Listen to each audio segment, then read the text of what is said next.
Hi there, and good afternoon.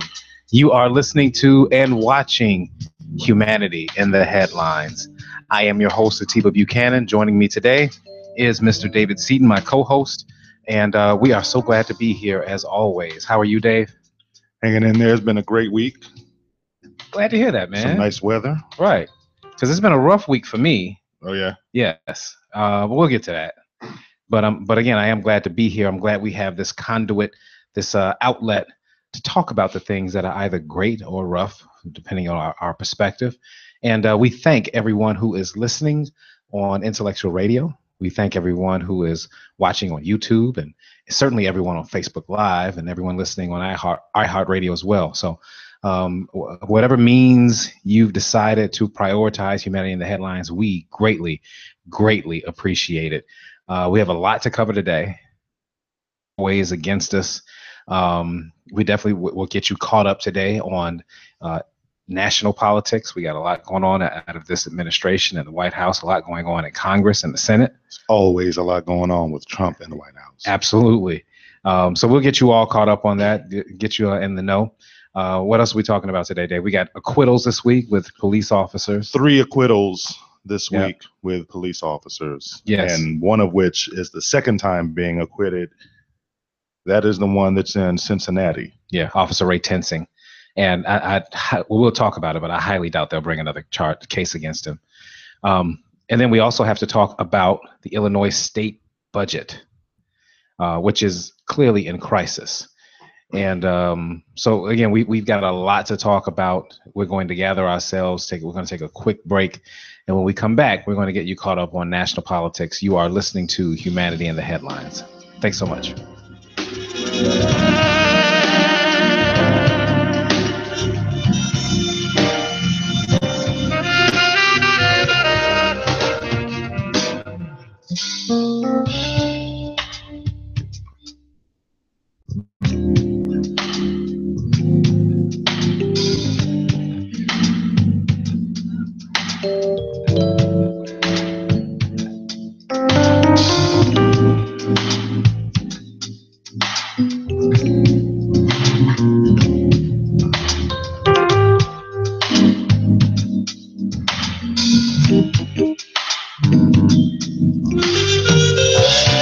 We are back. Thank you so much. Again, we just had to take a quick break, but man, we are ready to go. Dave, surprise, surprise, there were no tapes. Of course there weren't. 41 days this charade went on. 41 days. And again, the things that he does week to week, day to day, hour to hour, just shows how much he does not appreciate nor cares about the magnitude of the office of which he holds. Also, big surprise that he made the actual admission. He put the tweet out. He put the tweet out on Twitter that he didn't have any tapes, but of course he had to make his appearance on Fox News. Yeah, that awkward standing interview. Yeah, right. Fox News, which was referred to by a lot of people on Twitter as state television. Right. The American version of RT, right? Exactly. And he actually admitted in that interview that he put that tweet out to keep James Comey honest. Or in other words, he put the threat of a non-existent tape out there to influence the witness. Yes. Which is formally known as witness tampering, which is against the law.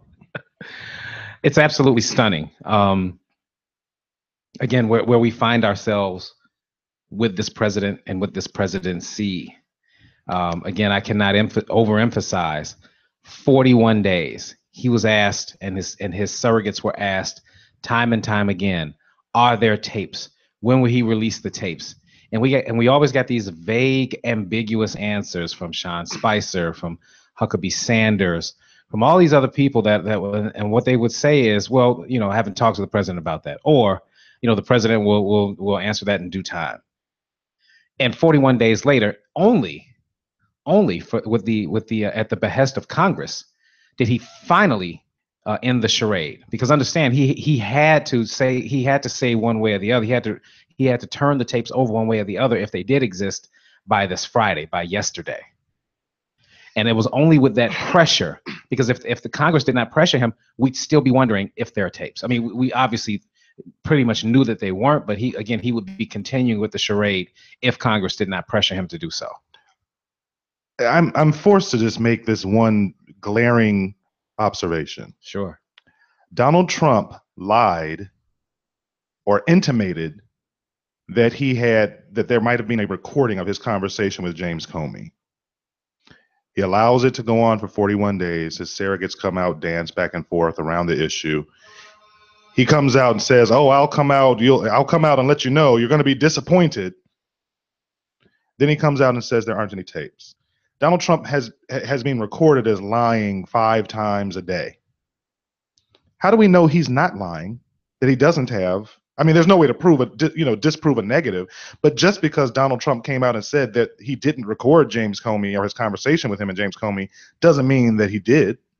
Yeah. So basically, or didn't. Yeah, and this is the problem you raise, and this is actually going to be my next question, that we again have to find ourselves speculating. Due to his credibility. Exactly. And by extension, what does it do to the credibility of the United States?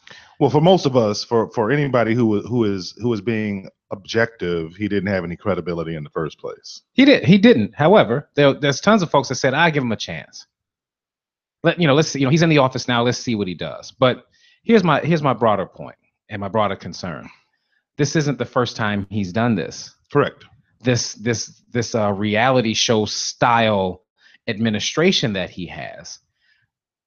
He told us before that Barack Obama, he accused the former president, of wiretapping him, and he was going to come up with the evidence and the proof, and it was just a matter of time, and he made everyone wait, a couple of months for that, only to find out and to later admit that no, there is no evidence of him being wiretapped by the president. He said back when he was in the midst of the birther movement that, hey, I've got people in Hawaii you can't believe the private investigators I've got working on this. You can't believe what they're finding. Right. You can't believe what they're finding. And you're going to see soon to that. So time and time again, we have things come out of this president's mouth, these outrageous claims that he indicates he's going to substantiate and prove, and then he never does, and then he never apologizes. And up until now, that hasn't hurt him. The birther movement helped him. It helped him to develop a national platform. But now that he's in the office, the thing with Barack Obama wiretapping him hurt his credibility, and this continues to do so. So what if any, as my good friend on Chris Cuomo would say on CNN, what is the plus negative to, or the plus minus to what he's doing politically? He's the people who are his supporters, his base, to kind of coattail on what you just said, they take his non-apologetic style as strength. I mean that's just the bottom line, is that we live in a world where half of us are looking at Donald Trump, well, probably more than half of us based on recent polling, but a little bit more than half of us are looking at him in complete and utter disgust. And the other half of people are looking at the exact same statements or actions, and they are elated. Right. I mean, there are people that are giving him high fives for everything that he's done. Yeah. He just had a campaign style rally the other day. He's done more campaigning than any other sitting president I've ever seen in 5 months. It's not, I mean, I could take it at 2019, but goodness, he just won the presidency. So nonetheless, he definitely is at home. He even said so on the microphone. He loves to get out of the swamp of Washington, and it amazes me that his supporters continue to eat it up. He even said that they are winning. They have more progress than any administration ever, and by any metric, absolutely nothing. No major legislation has been passed, despite him having Republican control of the Senate and the House, and obviously the White House. And so again, we have no legislation, major legislation being passed. Job creation has continued to stay at the steady rates it was while President Obama was in office, although President Trump continues to inflate the numbers of jobs he's created. It's closer to 600,000. He keeps touting numbers over 1 million. So where is it we're exactly winning?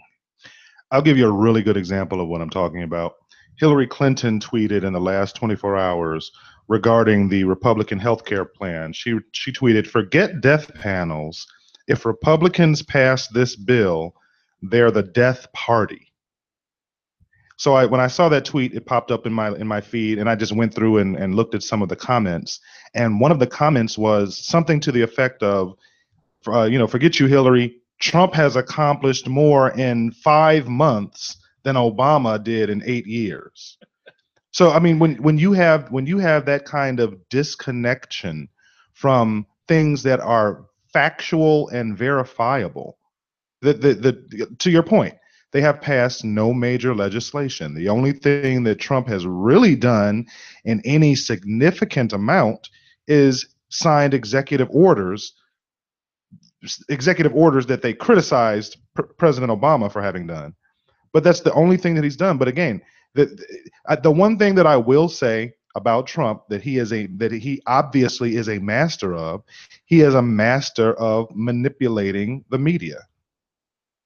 He uses the media as to his advantage, and when good information comes out and it's underreported, he can say, "Look, there's the media. I told you can't trust them. They're not reporting the information." Then when he does something untoward and the media reports it, he can say, "See, I told you." That's all they do is it's a witch hunt. That's his entire strategy. And it's reminiscent. Any of those of you who are listening, and I'm sure you'll know exactly what I'm talking about when I say this. It's he behaves like a 5-year-old child. Exactly. So a 5-year-old child is going to say, "I'm going to pick up my toys and go home." Right. Which is exactly what he's now done with presidential briefings. Correct. So let's talk about that for a moment. We've got no audio and no video on press coverage out of the White House with Sean Spicer. How do we even justify that in 2017? More than that, the day that I believe it was Sarah Huckabee Sanders, the day that they met with the press and told them that they could not report it, they told the press, "You can't report that we're telling you that you can't report it." It's like a bad episode of The Twilight Zone. It's like North Korea. Right. It's like we are living in a dictatorship, which is what Trump believes this is. He believes he can just put out an edict and everyone is supposed to just follow it. Right. He does not have the minimum understanding of how our constitutional republic works. Therefore, he keeps having all of these impasses. But because he has a lot of nincompoops and dilettantes following him. But I can't even say that because, Reince Priebus, he knows how this works. He just has absolutely no influence over this man. He has plenty of people around him that understand the process, that understand the history, that understand the protocol. But Donald Trump clearly cannot be swayed by reason nor by reasonable people to any degree. Well, if you look at his cabinet, most of the people in his inner circle are all neophytes. No, they are, but he has enough that understand that the American people who pay the press secretary's salary deserve to have live coverage of information coming out of the White House. Well, again, that's one of those gray areas, and because having a live press conference has been a tradition. It's not a question of legality. At the end of the day, right? But it is a question of ethics. Well, at the end of the day, the White House can disseminate information however they choose to, whether they want to use social media or whether they want to have it on television or on radio or whatever. I will cede the point that it has traditionally, in the age of television, been customary 60 years to do it on television. That aside, they are exercising the letter of the law, which is which is the genius of Donald Trump, and I shudder to use the word genius, but which is the genius of Donald Trump, that or the irony of Donald Trump, probably is a better word, that he espouses, or he uses the fact that, hey, there's no law that says I have to give my taxes. Hey, Right. there's no law that says we have to have a televised press conference. That's an There's no law that says I have to do that. But then every law that he is breaking, it's a witch hunt. Right. And I'm glad you said that, because I made a prediction shortly after he won the presidency that you're right. Those things don't exist on the books, but after his presidency, they will. Because up until now, we have assumed that whoever wins the presidency comes into the office with a minimum level of decorum and ethics. And this has not been the case with this presidency. But again, he didn't trick us. He didn't fool us. He showed us who he was every step of the way. He was sent to Washington to shake things up. Right. To drain the swamp. No, he's in Washington right now getting rich. getting wealthy in a way that he never would have been had he not won the presidency. I'm sure as soon as he stepped into the Oval Office, he looked like a kid in a candy store. Yes. He was like, I can't believe these suckers fell for it. He really couldn't. That's why it took so long for the Republican health care plan to come to pass, because no one thought he was going to win. So let's talk about that. Let's transition to that for a bit. We have the Republican health care plan part 2 coming out of the Senate this week after weeks and weeks of secret hearings. Things where, we have a lot that we can blame and put at the feet of Donald Trump. But here we put this at the feet of our Congress and our senators. So we already know the CBO score tells us from the Republican or the House version that 23 million Americans will lose health coverage. By all accounts, there's nothing vastly different in the Senate health care bill. The Senate health care bill is worse. Right. So with that said, we've had a protest at Mitch McConnell's office this week. I think that's just the beginning. I think the healthcare piece is going to be something that's going to tip the American people over the edge. I really do, because I think the reality, and if the Democrats are smart, they will continue to put out there what's really going on. You've got Hillary Clinton. Her verbiage that's not hyperbole. That's a death health care law, and I can't do anything but agree with her. Elizabeth Warren has been sounding the alarm. There have been plenty of Bernie Sanders continues to sound the alarm. We have to continue to do that so that, one, we can hopefully save some American lives, and two, hold Republicans responsible if and when this bill goes through, because that's something Democrats have not been able to do, or at least take advantage of in the past. Well, the Democrats are feckless, and they refuse to go for the jugular when they single payer, right? When they have the opportunity. But this is the thought that occurred to me, and I don't know if this is a distinction without a difference. If you're a Republican, if you are a member of Congress, for the most part, your salary ranges somewhere between $175,000 to, on the top part, $220,000 if you're in leadership, somewhere around there. So if you're a congressperson, or if you're in the Senate, for the most part, when you're in Washington, you spend all of your time around other people working in government. When you're not spending your time around people in government, someone's taking you to lunch or taking you to dinner and writing you a $50,000 check, trying to donate money to your campaign to try and help you get reelected, as long as you support whatever issue it is that they espouse. On the phone for 3 to 4 hours a day, and you call up people and ask them to make donations, and they're writing you checks for $5,000, $10,000, and $15,000. That's about 100% of their time in Washington. They're in that environment where they are surrounded by either people who make the same salary, or they're surrounded by people who are a lot richer, who they're soliciting money from. It's really not until they go home and they decide to have a town hall that they might even have any contact with ordinary citizens. So I said all of that to say this. If everybody that you hang around is rich, then then this healthcare bill might make sense to you.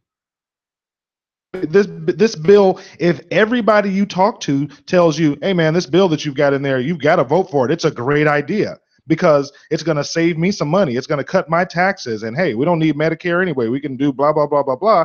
If you hear that from everybody that you talk to, then when you finally go home, 10 days out of the year and you speak to some regular Americans and their hair is on fire, you would be inclined to think these people don't know what they're talking about. Everybody I talk to in Washington thinks it's a great idea. Yeah, but these people hear from their constituents. They go to these town halls. You saw Tom Cotton. They almost had, it reminds me of that scene in The Simpsons with the guy from Star Wars came to the convention and Homer had to beat his way out of there. I can't remember. Mark Hamill. Right. But he literally almost had to be escorted out by. They know that the American people are upset about what they are doing. They do not care because it is a massive transfer of wealth, as stated by President Obama. I agree with you, but my larger point is this. My larger point is that when they do those town halls, maybe if they did one every other week, which they don't, they only do them when they go home. Right. But my larger point is that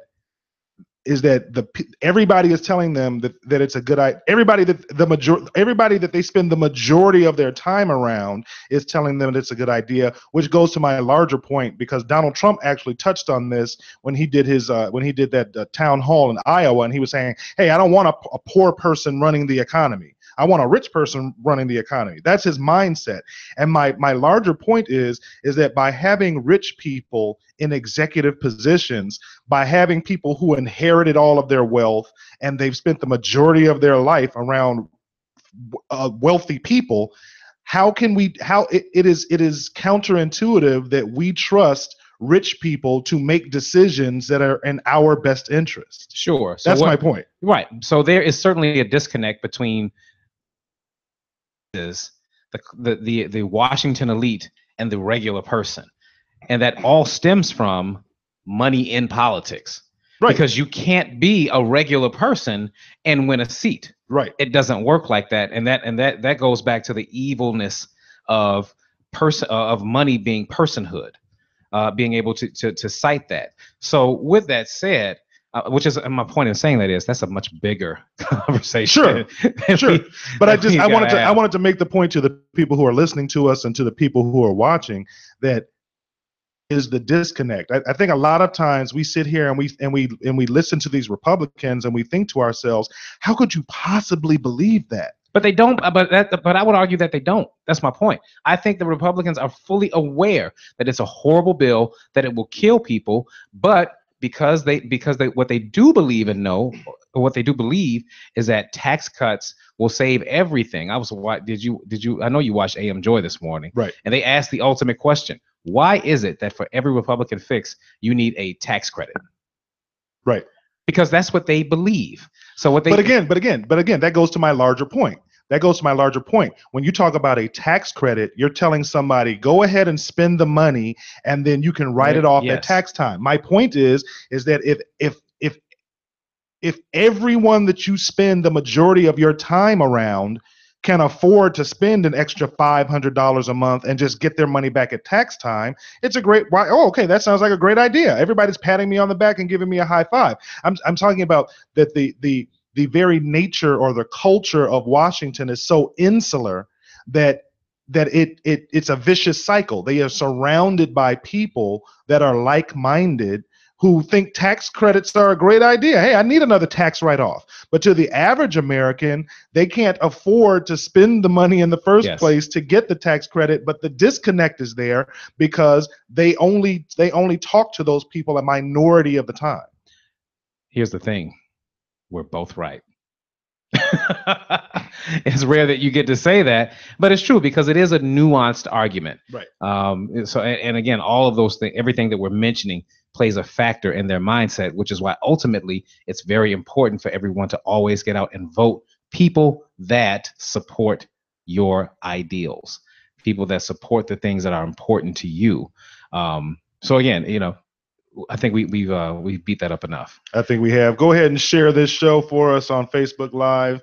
Share it on your feed. We want to get this out to as many people. And don't forget, we're answering questions and taking your comments in real time. So absolutely. So we're going to take a quick break.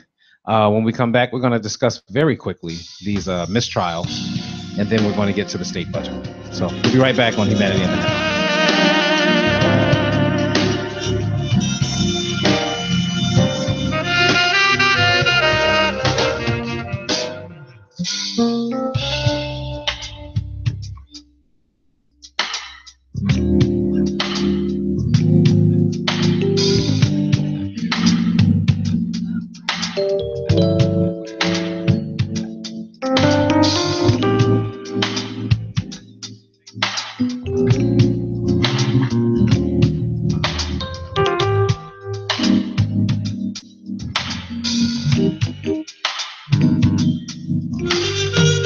All right, we are back on Humanity in the Headlines. I don't know if you can hear that jazz that Earl Winfrey is playing at the break, but he is just killing it today.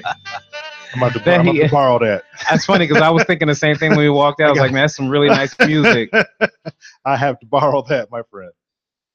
Credit today. It's almost distracted me. Right.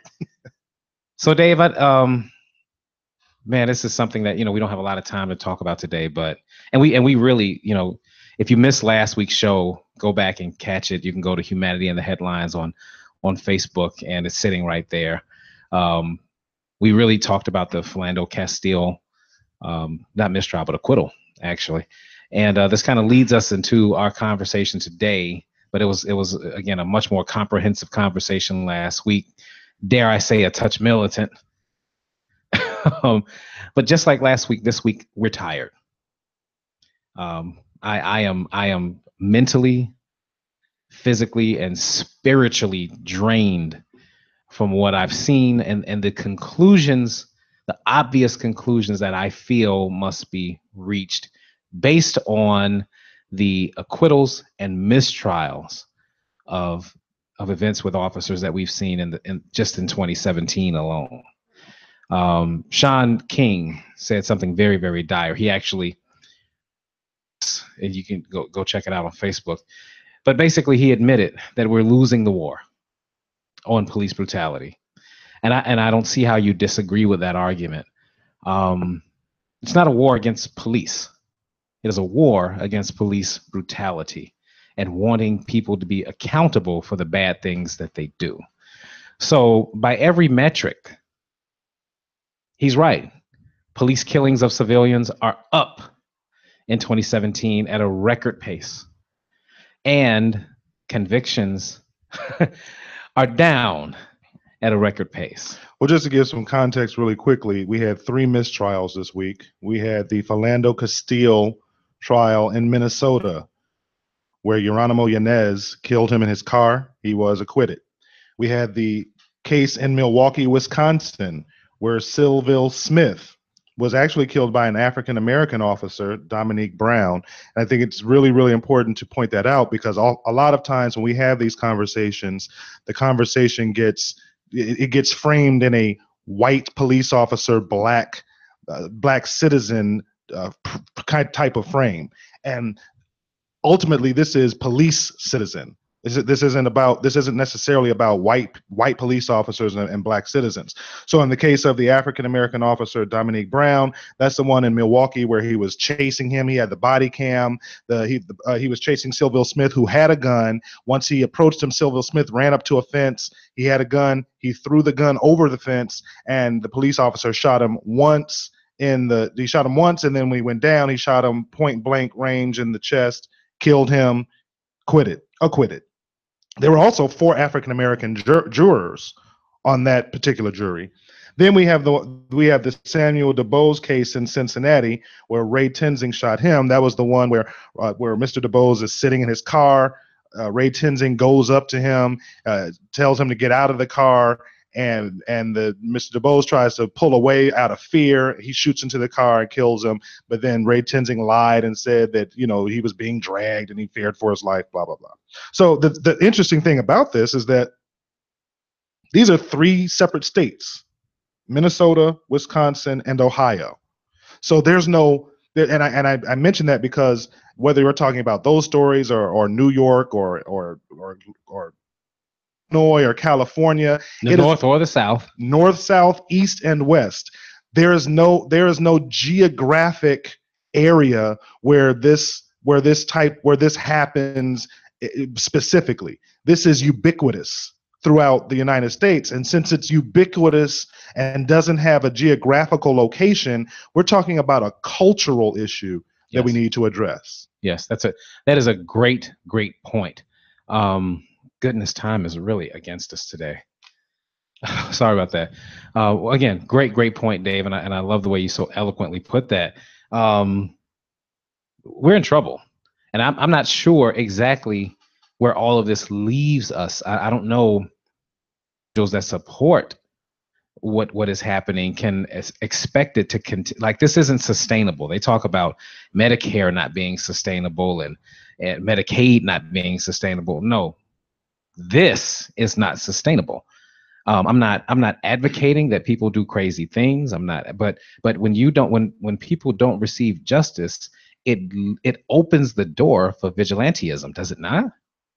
We've seen that throughout history. We've seen that throughout history, and the people of power, be they police or government or whatever, I don't see how they can't see this coming. Right. That's what I'm saying. Like, what do you? So when something happens, like, what do you expect? No justice, no peace. That's not just a slogan.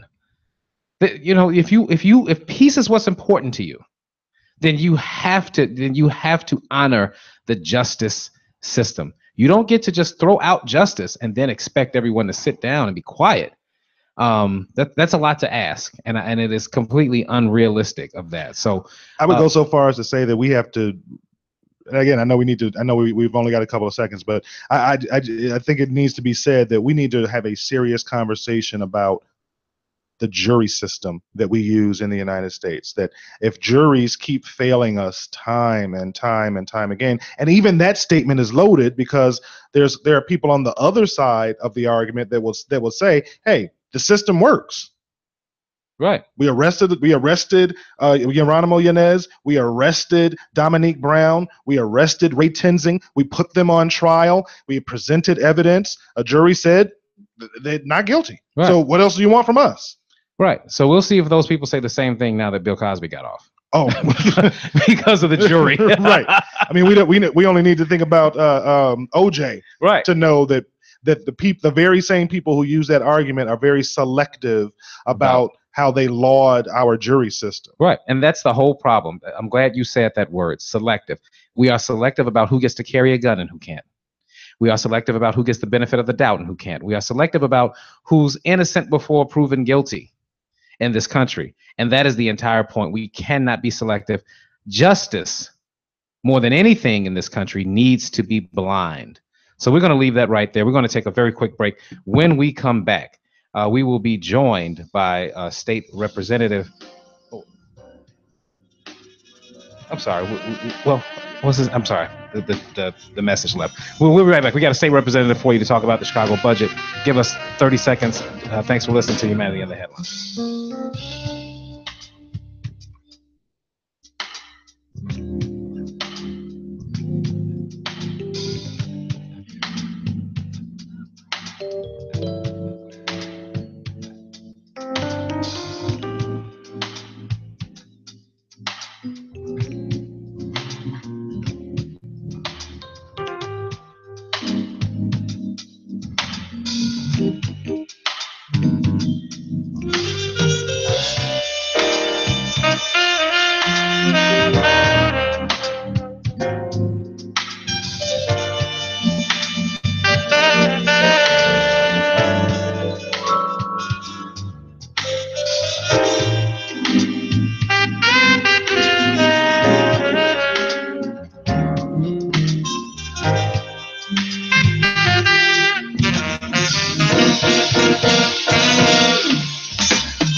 are back on Humanity in the Headlines.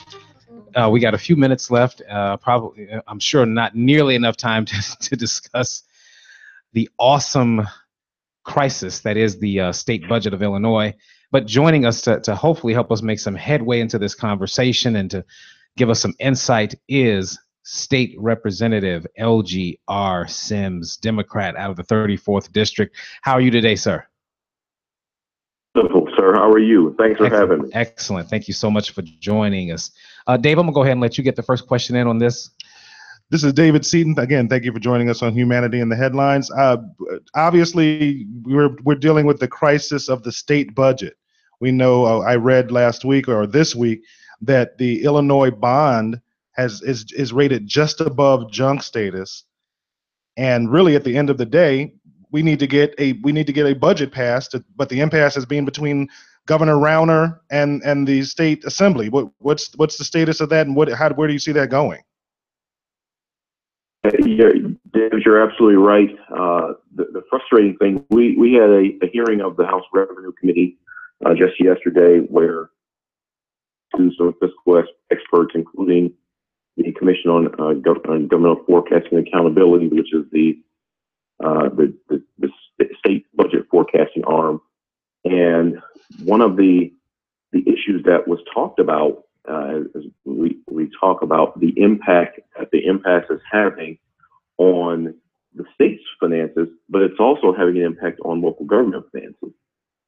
So as part of what we talked about, if we were to even try to go to market on some of the bonds that the state has out there, it could be upwards of $500 million in penalties that we have to pay just to go to market, equivalent to the amount of money that was invested in higher education all of last year.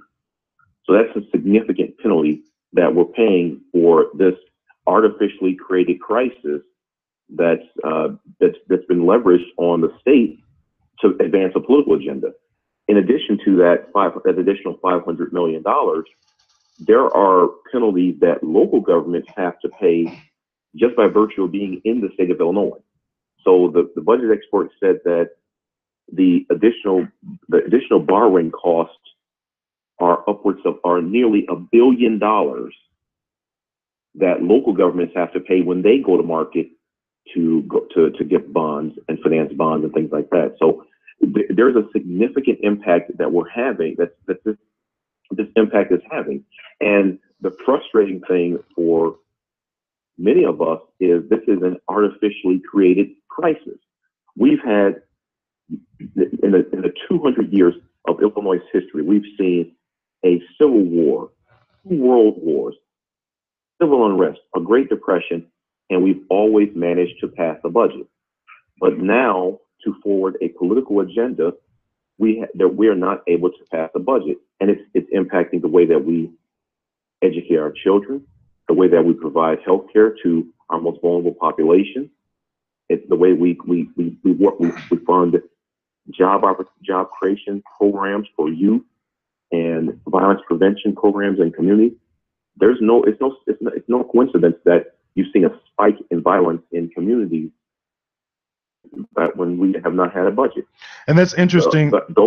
Right, and that's interesting that you bring up the $500 million figure, because I also read this week, I know it's an older story, but it's in the pipeline, that the state of Illinois is going to be passing a 1 cent per ounce tax on sugar drinks or drinks that have sugar or high fructose corn syrup.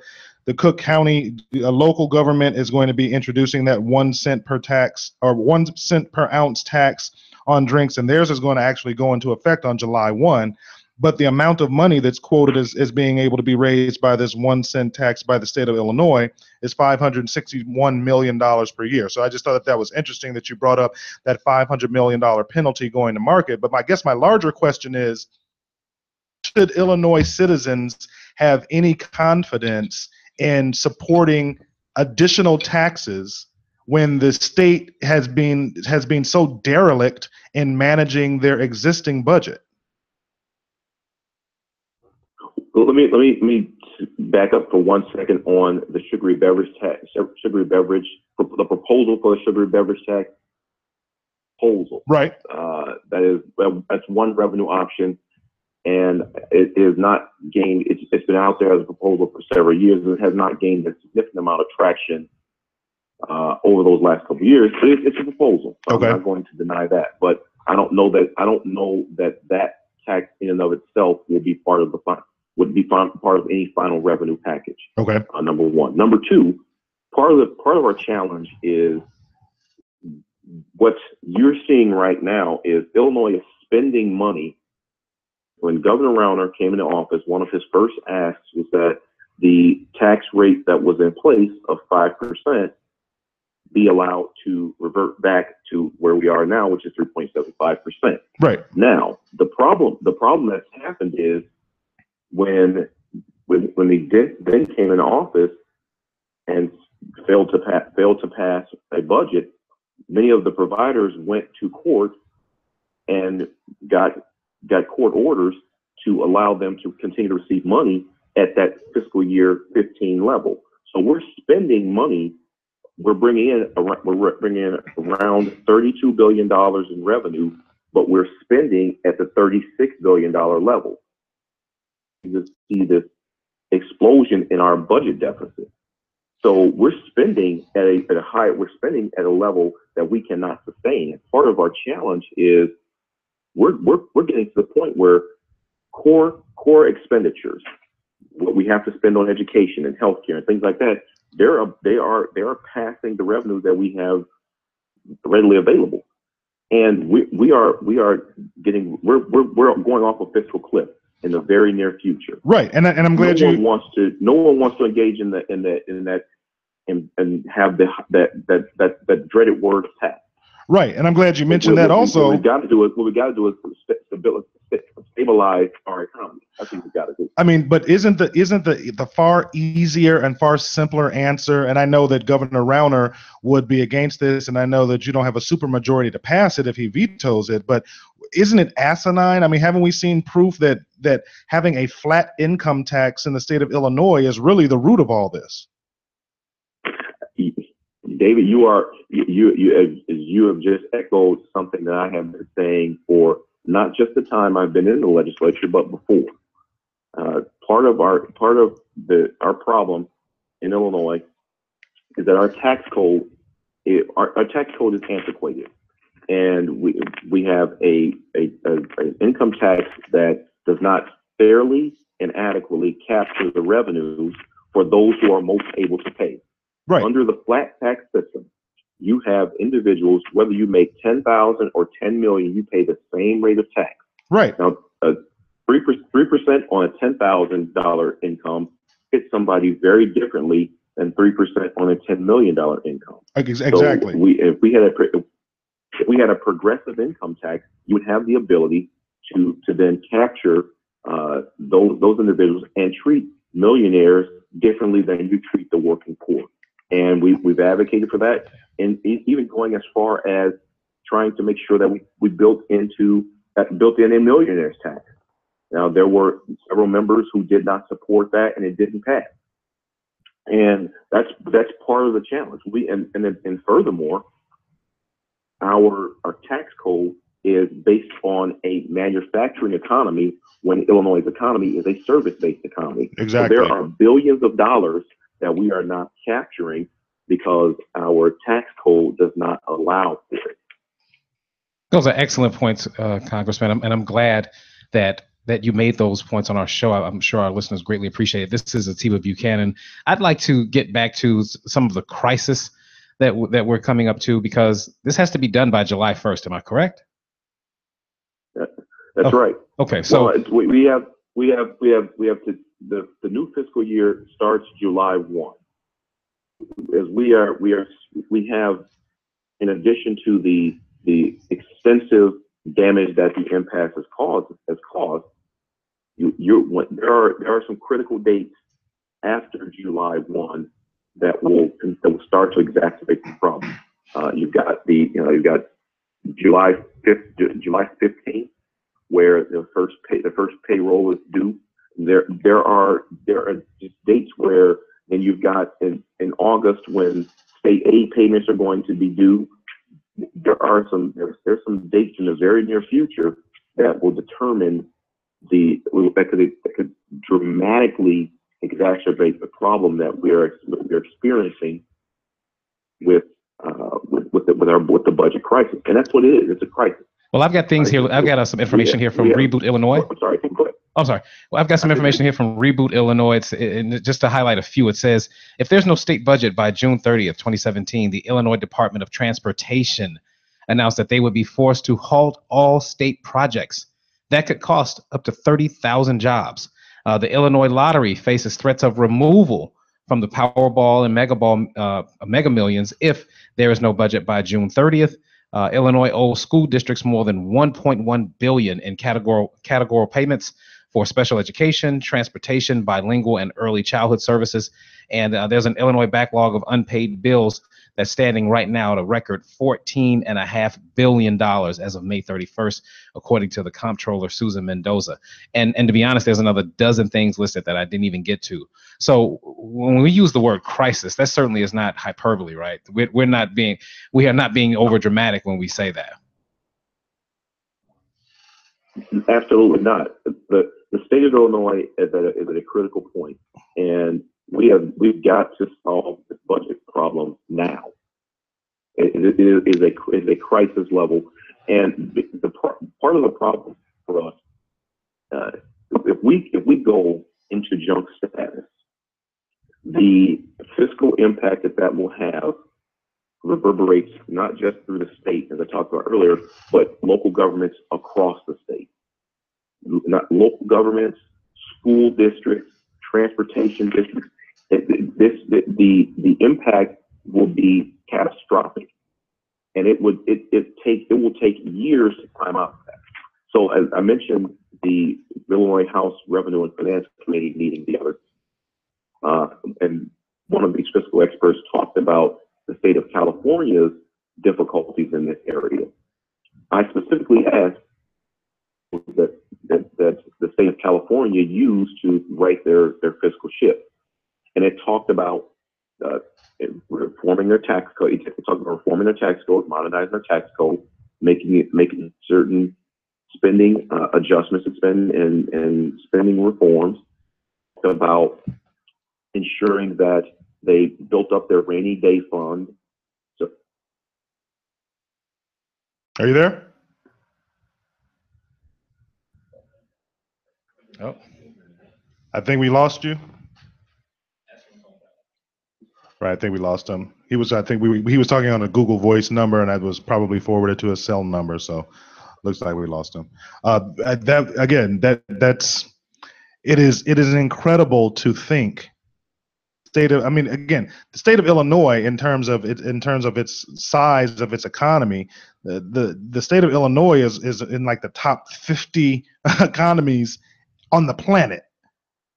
Like the state of Illinois is bigger than France, right. in terms of its GDP, in terms of its gross GDP. It's just amazing to me, and that was the question that I wanted to ask the congressman: is what is Bruce Rauner ultimately holding out for that has this impasse that the governor and the assembly can't get on the same page? Right. What's the end game, right? Right. What is Bruce Rauner? Because obviously Bruce Rauner is saying, hey, I'm not going to sign this budget unless you give me X. Right. And the assembly is saying, no, we're not going to pass this budget unless you leave X alone. So that's there's, and I've read a lot of things about it, but ultimately there's got to be one or two things that Bruce Rauner is holding out for that the Democratic majority is unwilling to capitulate on. And Bruce Rauner is willing to throw the entire state and all of its residents over the cliff over his ideological objection, and he can do that because he's a billionaire. Sounds a lot like the Republican healthcare plan, doesn't it? Exactly. And that's where we are with when you have Republicans in leadership. I just want to highlight this because I know this is going to hit home for a lot of people. There's an article in the Sun-Times. We have two Democratic senators for Illinois, Duckworth and Durbin, and they sent a letter basically to Illinois leadership, the governor, our Senate Majority Leader, so forth. But basically, it indicates, again, without a budget by July 1st, And we're in this, 6 days away? 7 days away? Yes, sir. North said in a letter to Rauner and legislative leaders, the Illinois Department of Transportation will no longer have the budget authority to spend federal money to continue funding more than 700 ongoing construction projects around the state. That's valued at $2.3 billion. Halting work on those projects would trigger the loss of an estimated 25,000 jobs and millions in unnecessary cost to the state. That's 25,000 people not working, 25,000 people looking for unemployment. Oh, no, that's an excellent point you just brought up right there. Like, stop right there. Those 25,000, because if those 25,000 people aren't getting paid because the DOT, the IDOT can't disperse funds, they can't get unemployment either. Right. So you're going to have a lot of angry people. And that's one department. Right. That's just the Department of Transportation. Right. That's not education. Think about that, people. All of you people that are listening to us, when you're driving to and from work on the toll roads or on the expressways or through areas where they're having construction, think about on July 16th when those people don't get paid and nobody's out there. Nobody's out there finishing all of those projects because one man, Bruce Rauner, is holding out to recompense his fellow billionaire cronies. He's holding an entire state hostage. That is amazing. That is amazing. And millions of residents. Oh, we had the congressman, the state congressman, the state representative back. State Representative Sims, you're back. Thank you for calling us back. No, my pleasure. No problem. I'm actually glad you called back. We want to wrap it up really quickly, but just one quick question before we let you go. Ultimately, and we were talking about this while we when we lost you. If you could say one thing that Bruce Rauner is holding out for, that he will not capitulate with the assembly on getting a budget passed, what is that one thing that Bruce Rauner is holding out for? I wish I knew. If you knew, could you tell me? Because it changes from day to day. We've gone from one day it's workers' compensation, one day it's property taxes, another day it's term limits. I don't know. So the goalpost is always moving. The goalpost is always moving, and that's and I guess the frustrating part for me and for so many others is the damage that's being done to our state, our state economy, our communities across our state, the damage that's being done at the hands of a political agenda. Like there's not a direct correlation between the level of education funding and term limits. There's not a direct correlation between the level of healthcare funding and workers' compensation reform. So I wish I knew. What I would love to do is to have the rhetoric end, have us work on a budget, have us forward a budget, get the budget signed, put our state back on track, to make sure our fiscal health we're stable for the next generation, and stop all the rhetoric. So, I'm sure you've seen the campaign commercials that have come out. There have been mailers that have been going out into people's districts. It's time to stop. There'll be time to campaign. The time now is to govern. We should be talking about compromise. We should be governing. Right, and I'm not trying to be hyperbolic and paint too dystopian a picture, but I just put this. Atiba and I were just talking when you were gone, and he was saying when we brought up the fact that if the Illinois Department of Transportation, as one example, could have 25,000 people who won't get paid on July the 16th. So if that happens, if this budget doesn't get passed, and the employees of the Department of Transportation don't get a check on July 16th. The status of the state is as such that they won't even then be able to go and apply for unemployment because that department won't be funded either. Correct?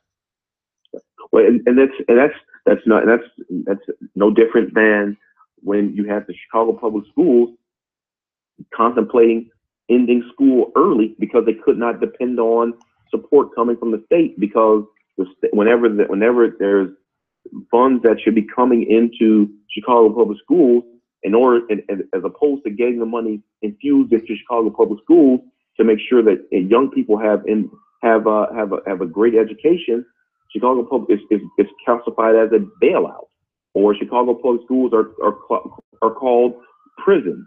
That's not healthy.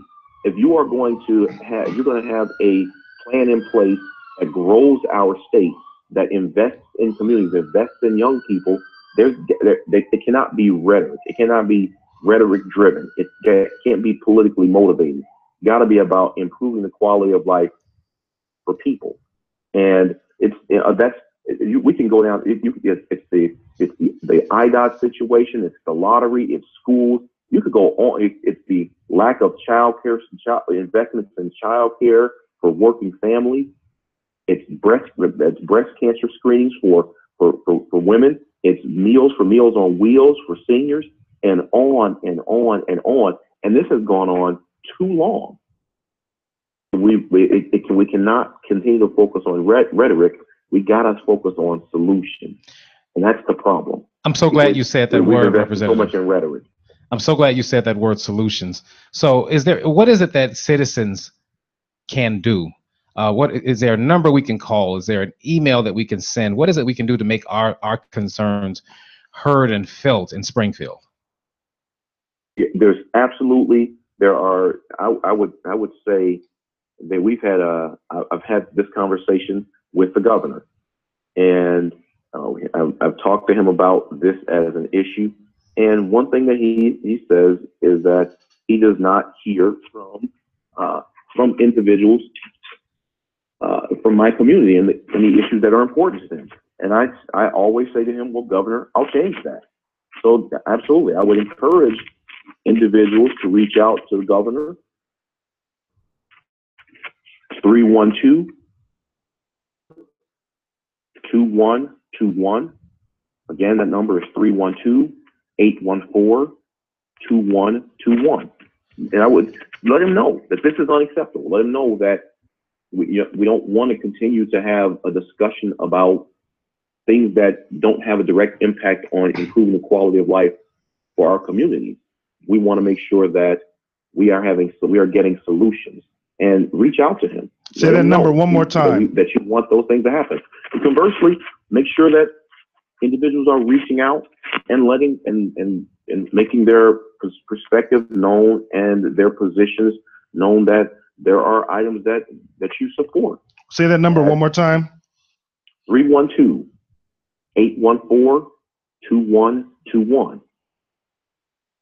Excellent. Well, we thank you so much for being on with us today, Representative Sims. You certainly my pleasure. have helped to enlighten us and give us information that we did not know that we can use. If nothing else, having that number is a godsend. So we will definitely, I can guarantee you that we'll be dialing it, and we'll certainly post that information on Facebook and all our other media streams to let people know what they can do. And we wish you guys the best of luck. I know I can tell in your tone and timbre that you are about helping the people, that this is more than a political thing for you. And I appreciate what you're doing. I would encourage you to continue to fight the good fight, and again, hopefully remain a friend of the show. I appreciate that. And I look forward to coming back again and continue, and please do that. But I am a man of faith. Continue to pray for us. Continue to make sure to pray for our state, because we need it. We need folks who this is and you're absolutely right. For me, this is not something that is political. I got into this because I want not just my children, but all the children across this state to have a future brighter than I had. I want them to have more opportunities than the three of us have, and all of your listeners. I want them to go wherever they want. I don't want them to be limited by their imagination. But the adults can't create barriers for our children and for our children's children. And I keep fighting for that. And that's why I keep going. That's why I keep fighting in Springfield to make sure that we have those opportunities. So I appreciate the opportunity to come on with you today. Thank you, Representative Sims. We will be in touch. My pleasure. I look forward to it. I have to say, and I'm glad he was on, and we didn't get a chance to even to address this. But at the end of the day, I wonder, and I'm just saying this out loud, just putting this out there. I wonder if Bruce Rauner is trying to orchestrate a catastrophe because those state assets. I wonder. I'm gonna have to research that, and I wish I would have been able to ask him if state assets are put into receivership. Does that mean that private companies then can go in and buy them?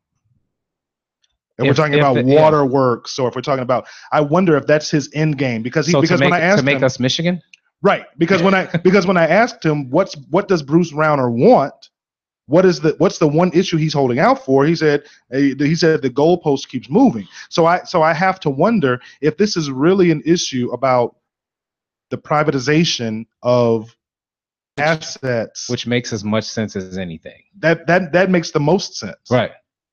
I think we said the same thing. Well, we are great. I mean, we're not great. We're done for this week. We thank you so much for listening to Humanity in the Headlines and watching us this week. Great conversation today is what I meant to say. And we want to thank Breon Jones for putting together another wonderful show. We thank Mr. Earl Winfrey again for this platform. And we thank most of all you, our listener and viewer. Share the show on Facebook Live. We thank you for your time today, and we look forward to seeing you next week on Humanity in the Headlines.